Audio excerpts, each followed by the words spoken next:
Tudo bem com você? Seja muito bem-vindo e bem-vinda ao canal Vocacionados. Eu sou o Marcel Farias e é um prazer ter você aqui para juntos estudarmos a palavra de Deus. Você já teve a sensação de que Deus te chamou para uma missão e você deliberadamente disse não? Mas até mesmo disse sim, mas ficou postergando fazer o que Deus te chamou? Pois bem, foi exatamente isso que fez Jonas. Deus o chamou para pregar em Nínive. Ele correu para o outro lado, pegou um barco e foi para Tarsis. Muitas vezes eu e você dizemos ao mundo que somos cristãos, mas muitas vezes estamos negando o chamado que Deus nos fez para levar o seu evangelho eterno até os confins da terra. É sobre isso que vamos estudar, mas antes eu preciso te perguntar: você tem aceitado o chamado de Deus? Você tem cumprido o chamado de Deus? Estas duas perguntas parecem semelhantes, mas são muito diferentes. E vamos tentar encontrar a resposta para as duas no estudo de hoje. Mas antes eu quero te convidar a se inscrever no canal, curtir, comentar e compartilhar este conteúdo em suas redes sociais. Se você está chegando agora, aproveita também para se inscrever no canal e, é claro, habilitar as notificações, curtir, comentar e compartilhar. E se você quer que eu ore por você, deixe aqui no comentário do vídeo o seu pedido de oração, como faz muitos internautas, ou nos envie um WhatsApp. Agora sim, eu rodo a vinheta e, na sequência, vamos juntos estudar a palavra de Deus.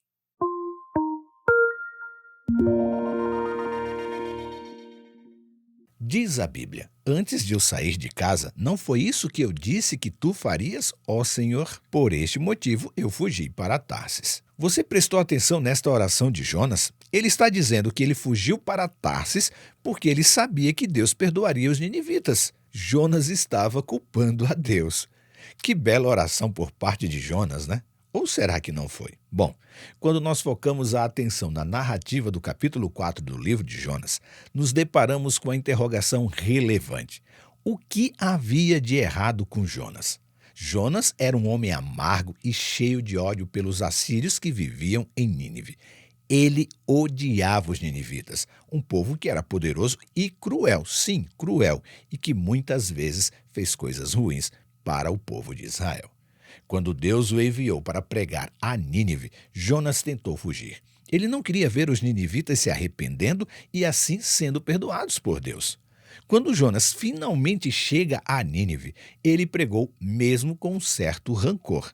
Ele disse ali ao povo em sua pregação que eles teriam 40 dias para se arrependerem, ou Deus os destruiria. O povo de Nínive ouviu a mensagem de Jonas e se arrependeu. Eles vestiram-se de panos de saco, jejuaram e pediram a Deus misericórdia. Deus viu o arrependimento do povo de Nínive e se compadeceu deles. Ele não os destruiu, e assim Jonas ficou furioso. Ele não conseguia entender por que Deus havia perdoado os ninivitas, um povo que ele odiava. Ao terminar de cumprir a sua missão em Nínive, Jonas então constrói uma cabana para ficar ali sentado sob o sol para esperar o que aconteceria com os ninivitas. Ele esperava que Deus destruísse Nínive, mas isso não aconteceu. Em vez disso, Deus fez crescer uma planta milagrosamente para dar sombra a Jonas. Jonas ficou feliz com a planta, pois ela lhe proporcionava sombra e alívio ali do sol escaldante. No entanto, no dia seguinte, a planta murchou e morreu. Jonas ficou furioso. Então Deus perguntou ao profeta: você acha certo ficar tão irado por causa de uma planta? Jonas respondeu: sim, acho certo ficar tão irado a ponto de querer morrer. Então o Senhor disse: você tem compaixão de uma planta, embora não tenha feito coisa alguma para que ela crescesse. Ela depressa, ela depressa apareceu e depressa murchou. Nínive, porém, tem mais de 120 mil pessoas que não sabem decidir entre o certo e o errado, sem falar nos muitos animais. Acaso não devo eu ter compaixão desta grande cidade? Jonas capítulo 4, versículos 9 a 11. O resumo do questionamento de Deus para Jonas foi: você tem pena de uma planta que não lhe custou nada e não tem pena de Nínive, uma cidade de mais de 120 mil pessoas inocentes. Você não tem coração, Jonas? As palavras de Deus fizeram Jonas refletir. Ele começou então a entender que o seu ódio pelos ninivitas o havia cegado. Ele havia perdido a perspectiva e não conseguia mais ver o valor das pessoas que Deus amava. Jonas aprendeu uma lição importante. Ele aprendeu que o ódio distorce a visão. Quando odiamos alguém, não conseguimos mais ver o bem dela, só vemos o mal. Isso nos impede de sermos compassivos e perdoadores. A história de Jonas é um lembrete para mim e para você. Todos nós temos o potencial de odiar. E quando isso acontece, precisamos estar atentos para que o nosso ódio não nos cegue. E precisamos buscar a Deus para que Ele nos ajude a superar o ódio e a ver as pessoas com os olhos de Deus. Anote aí, o amor de Deus é maior do que o nosso ódio. A história de Jonas também nos ensina sobre o amor de Deus. Deus ama todos os seres humanos, mesmo os pecadores. E sabe o que isso significa? Que Ele ama a mim e a você. Ele está disposto a perdoar todos aqueles que se arrependem. E o amor de Deus é maior do que o ódio, o meu e o seu. Não importa o quanto odiamos alguém, o amor de Deus sempre será maior. Se nos arrependermos e nos voltarmos para Deus, Ele nos perdoará e vai nos aceitar. Quando olhamos para a Bíblia, encontramos inúmeras pessoas que destacam o amor e a misericórdia de Deus, bem como a sua preocupação pelos perdidos e pecadores. Em Lucas capítulo 15, Jesus conta 3 parábolas notáveis: a parábola da ovelha perdida, a parábola da moeda perdida e a parábola do filho pródigo. Tudo para ilustrar o imenso valor que Deus atribui a cada alma e a sua alegria pela salvação dos pecadores. Estas parábolas nos mostram que Deus está disposto a buscar e a receber de volta aqueles que se afastaram, demonstrando a sua compaixão e o seu imenso amor. Jonas, por outro lado, inicialmente falhou em reconhecer este aspecto da natureza divina. Ele desejava o julgamento de Nínive e relutava em aceitar a ideia de que Deus pudesse perdoar aqueles que ele, Jonas, considerava inimigos. No entanto, Deus estava determinado a mostrar a Jonas a sua compaixão e a ensiná-lo uma lição importante sobre o seu plano para a humanidade. Assim como Jonas, podemos estar lutando contra os nossos conflitos desconfortáveis de nossa vida, nos quais nossas visões de mundo e preconceitos podem entrar em choque com o propósito divino de misericórdia e redenção. No entanto, é nestes momentos que precisamos nos lembrar das palavras do profeta Isaías: pois os meus pensamentos não são os vossos pensamentos, nem os vossos caminhos os meus caminhos, diz o Senhor. Isaías 55, versículo 8. Deus deseja que sejamos compassivos, assim como Ele é compassivo. Em Mateus capítulo 5, versículo 7, Jesus nos ensina: bem-aventurados os misericordiosos, porque eles alcançarão misericórdia. Nós, como filhos de Deus, somos chamados a demonstrar compaixão e amor aos outros, independentemente de suas falhas ou origens. Em vez de desejar o julgamento sobre aqueles que consideramos inimigos, devemos seguir o exemplo de Cristo e buscar a reconciliação e a redenção de todos. A história de Jonas nos recorda que nossas ações e atitudes podem ter um impacto profundo na vida dos outros. E quando Jonas finalmente proclamou a mensagem de Deus em Nínive, a cidade inteira se arrependeu e Deus demonstrou a sua misericórdia para com aquele povo. Nossas escolhas podem e vão influenciar positivamente ou negativamente aqueles que estão ao nosso redor, e devemos procurar ser instrumentos de amor e da graça de Deus.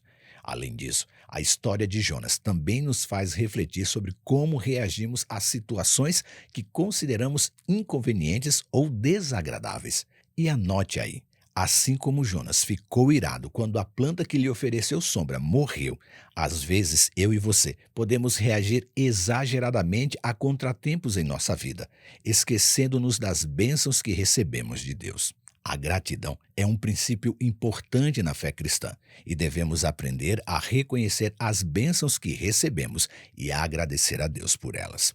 A história de Jonas nos lembra que, em nossa jornada espiritual, precisamos manter uma perspectiva equilibrada, reconhecendo as dádivas de Deus em nossas vidas, mesmo quando enfrentamos desafios e conflitos desconfortáveis. Jonas, no auge de sua frustração com a morte da planta, chegou a desejar a própria morte.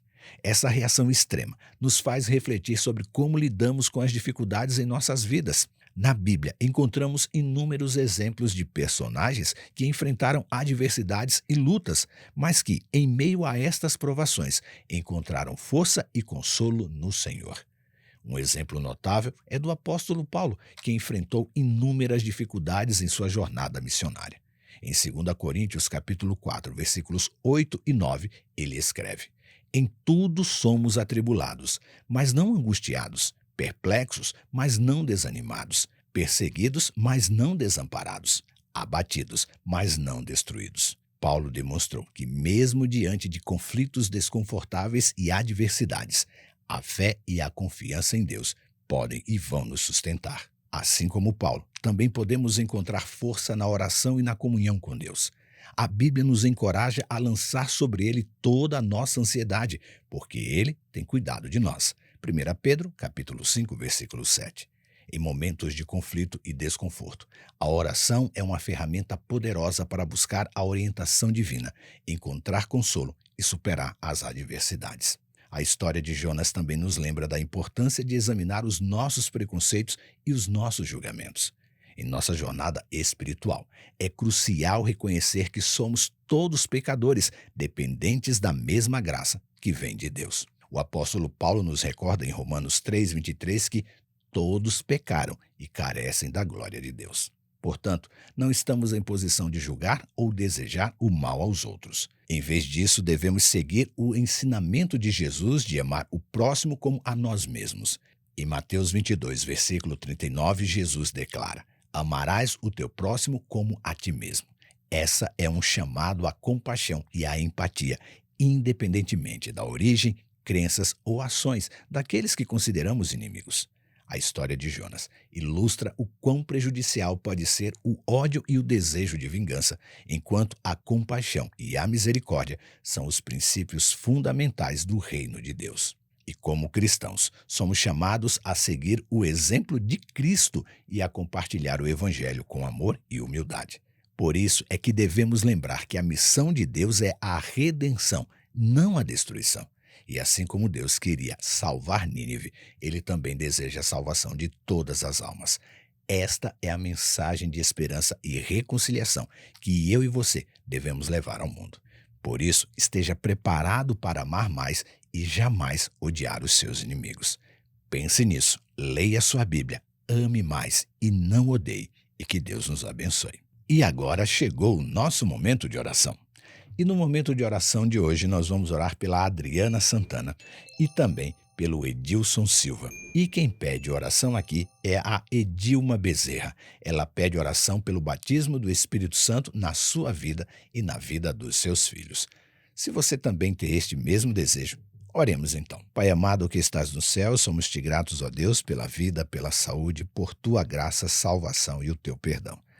Estamos aqui, ó Deus, com o pedido da Edilma, que pede oração pelo batismo do Espírito Santo na sua vida e na vida dos seus filhos.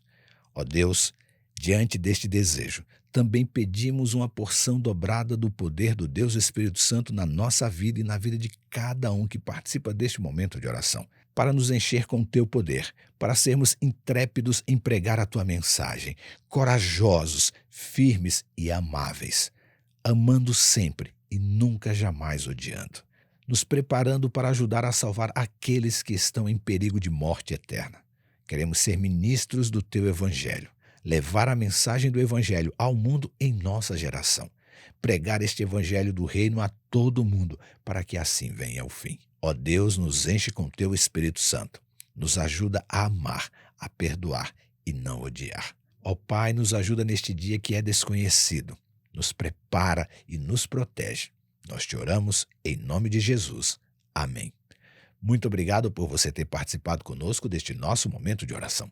Aproveita agora, se inscreve no canal, habilita as notificações, deixa o curtir é muito importante, e também compartilha este conteúdo em suas redes sociais. Conheça a Web Rádio Ecoar e lembre-se, você é participante da vocação celestial para ir ao mundo pregando o Evangelho da salvação a toda criatura. Que Deus te abençoe. E até amanhã.